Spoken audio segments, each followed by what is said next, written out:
The NFL demanding court costs from Big Jer. Will Cain in the house to break it all down. How you feeling? Well, I'm a little worked up. Listen to Schefter right there. Oh, you are? Yeah. Is this good for the league? Talk to us. No, this is horrendous for the league because, look, I'll tell you exactly what this looks like. This looks like either Roger Goodell drunk with power, although I know it's not that because I know there are owners behind him. I know there are owners who are pushing him on this issue, go after Jerry Jones. So instead of it being Roger Goodell drunk with power, it's owners standing off in some kind of measuring contest, if you can kind of fill in the blanks. Donald Trump once called it his button's bigger than Kim Jong-un's button. This is billionaires measuring who's bigger and who's got more power. And the truth of the matter is, I'm sitting here. You know why I get worked up? It's not because I'm a Dallas Cowboy fan, because it's a total offense to logic. There is no way that the league can go after $2 million in legal fees from Jerry Jones. There's no way. It doesn't add up. I've read all the NFL provisions. Jerry Jones, number one, was not a party to the Ezekiel Elliott lawsuit. So how do you get legal fees from a guy that wasn't even a party to the lawsuit? It was Zeke and the NFLPA that was on the other side of that lawsuit. And as for the questioning whether or not Roger Goodell's compensation was out of whack, well, guess what? Jerry Jones never filed suit.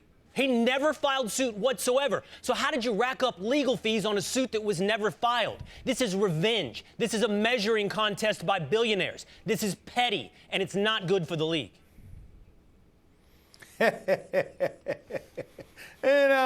This is a funny story to me, Will Cain. I mean, I got to admit to you, man, you made me laugh this morning. This is absolutely hilarious because, listen, I do understand your point. If Jerry Jones directly, wasn't involved in a lawsuit, you have a point there.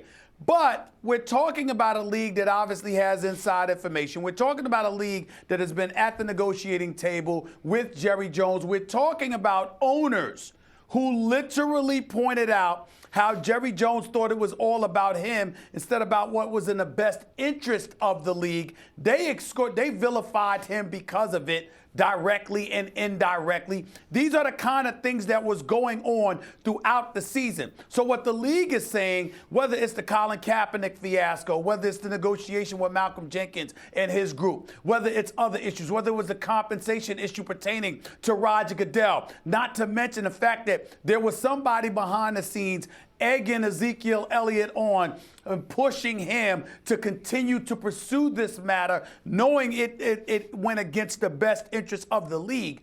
These are individuals that were in the room with Jerry Jones, telling Jerry Jones, it ain't all about you. It's about us, too. There's 31 other owners in this league. Now, he had a couple that sided with him, mainly Daniel Snyder and McNair from Houston, from what I was told. But by and large, the Arthur Blanks of the world, the Jeffrey Lurie's of the world, and others, Robert Kraft to some degree and others, were obviously against him. So there's evidence in terms of what he was willing to do and how far he was willing to go. Not to mention, we've discussed stories quoting Jerry Jones and his willingness to go forward, which forced the league to also legal up per se.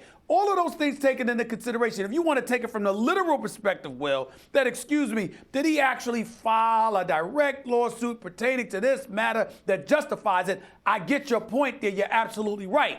But if you take in the totality of the situation and all the arbitrary stuff that was going on in the periphery, which directly involved league owners and his communication with them, they might have a case. And I don't think that could be ignored. Max, just real quick, let me just say this to you, Stephen A. When you're going after $2 million, you get literal pretty quick. If the owners want to be mad or have their feelings hurt about how Jerry conducted business in the fall, feel free. But when you want to come get $2 million, it might get literal pretty quick. Well, it might get literal, or it might be one of those situations where, like, listen, they're just as smart as you. They know where their money lies. They know what role he may have played. They might have a case because of direct communication he's had with them in front of one another. And that can't be denied. If you got a bunch of owners that are sitting up saying, yep, he said this, yep, he said that, this is what he pushed, this is what he was doing, and you got a mountain of individuals coming at you that are your contemporaries, that might count against Jerry.